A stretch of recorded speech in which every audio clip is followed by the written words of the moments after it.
Okay, everybody. Hey, I don't have my typical equipment with me this time. So this time it's just the recording, not like any microphones or anything. So if you hear like AC in the background or anything, just ignore it.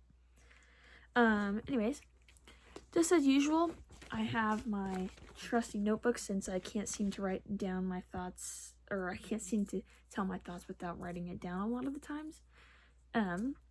Today's video is about teaching you guys God's intent for humanity. So, starting from the very, very beginning in the Bible, Genesis. Starting from Genesis, God created humans with good intention, right? Adam and Eve were created to take care of Eden, right? They were supposed to tend to Eden and take care of it and do good things in Eden so that it would flourish, right? They were created with good intent to do a good thing. That was how we were created, starting from, the very beginning when we talk about Adam and Eve. That we know we were created to be good. So, how I'm going to break this down is I'm going to break it down into a couple of points, and we'll briefly go over those points. So, I'm going to break this up into 4 points. Sorry. First point is love and relationships. Second point is stewardship. Third point is grace and redemption. And fourth point is the cross and his nature, Jesus' nature. So, the first point, love and relationships. It's easily stated in the Bible that love is very prominent in us, but also very prominent in our calling. Serving others and showing love to others, also caring for others. I mean, this kind of was serving with love, is anyway, but to those around us, to the best of our ability, so we can show the love of God through us and shine his light through us. So he created every person with good intent. He created us lovingly, but also died loving us. When he died on the cross, he did it because he loved us so much that he would rather be the one to die for all of our sins, even though we're kind of not deserving of it. But that's how, to the extent, actually there's not really an extent, his love is unconditional, but kind of give a little point, the cross, he died loving us, we know that. So therefore we also were created lovingly, right? We were created to love others, but we were also created by a loving God. So another intent for us is to be loving towards ourselves, but also specifically towards everybody around us. Second point is stewardship.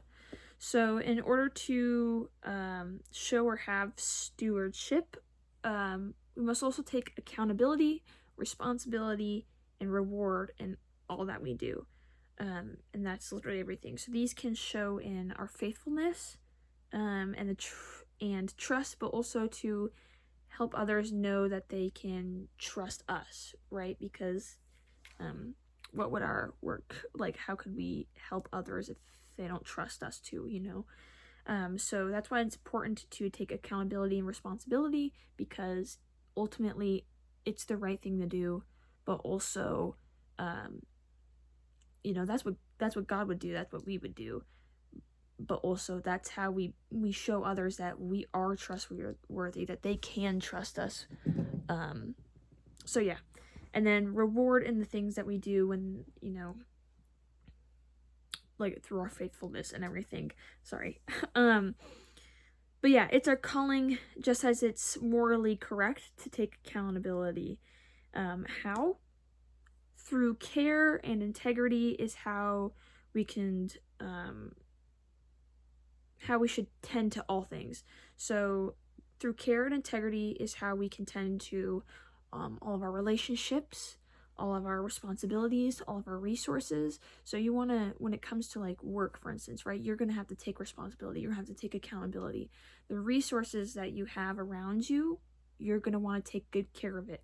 You're going to want to take accountability for anything good or bad that you do, reward in the good that you do, reward in the lessons too that you learn in the bad, and then also, the integrity portion, that accountability and everything. But that also goes for any relationships and any responsibilities given to you. Watching a dog, house sitting, your relationship between your friends, your family, your parents, your coworkers, school, people at school, if you go to school. Everything like that. It's the integrity and care is extremely important. Anyways, third point, grace and redemption. So remembering to be gracious with others and in situations is extremely important. It's good for a number of reasons. One being that it reflects Christ, as he is always gracious to us and also others. But another being that it can remind you to stay calm during intensity. And lastly, you can shine the light of Christ through you. For instance, like road rage is a major thing that a lot of us suffer with. Showing grace to the drivers, other drivers, right? You don't know the situation. Yeah, some of them probably are just terrible drivers, but that does not concern you. Gracious to the other drivers in the fact of some of them are old. They just, they can't do what they used to be able to do, or they can't see what they used to be able to see. Or maybe they have kids and they're trying to get their kids to stop fighting. Maybe they're trying to rush a cake to a wedding, or rush somebody to a hospital. Or maybe they're trying to get somewhere that's extremely important. Maybe they're late for a test. You want to be gracious towards the other drivers because, we all make mistakes. You probably aren't even the best driver in the world. You could be a good driver, but you're not the best. You make mistakes on the road too. So road rage is just an example, but being gracious towards others, but also remembering to, that it's kind of like the calm during intensity. So it's good for you, but it's even better for the people around you because Christ shows his graciousness to you and others. You should also do the same. You should do it without reward, expecting a reward as well.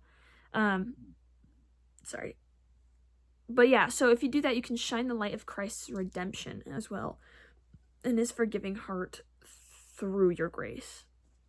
Okay, so last point number 4, the cross and his nature. The cross is a reminder, right? We all know that. It's taught to us since forever when you're a believer that the cross is always a reminder. But it's a reminder that is mentioned in the Bible numerous times.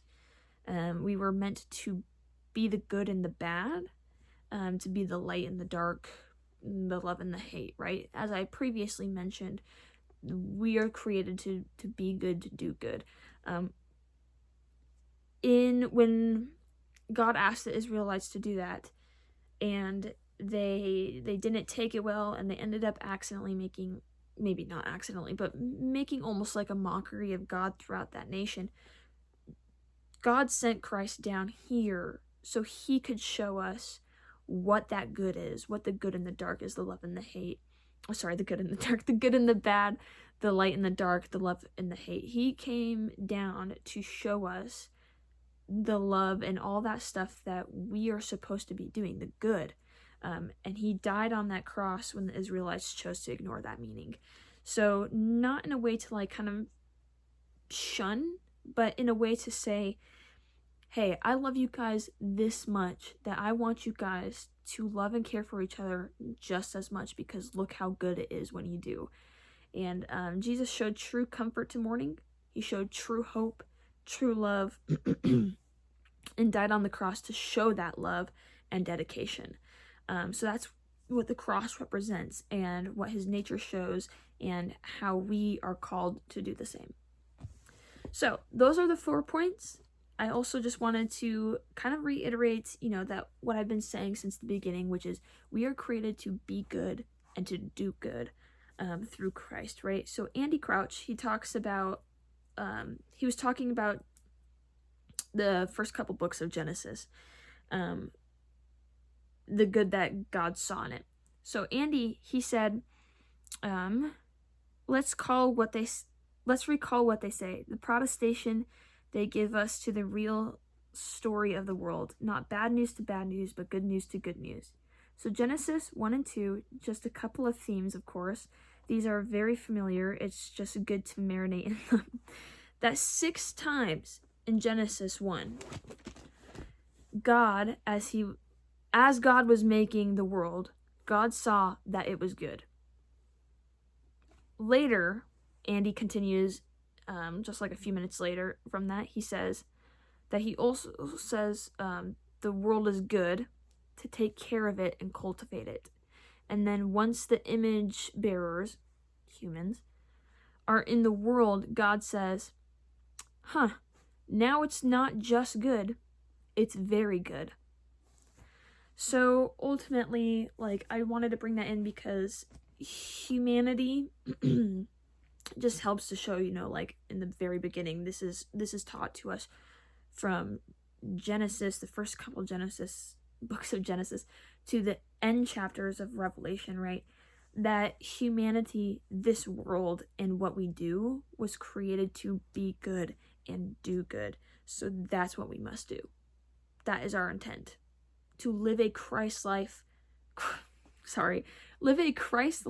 faithful life of good, love, and grace. To do good, to be Christ-like, show that hope, show that love, show that goodness, show that grace, show the forgiveness.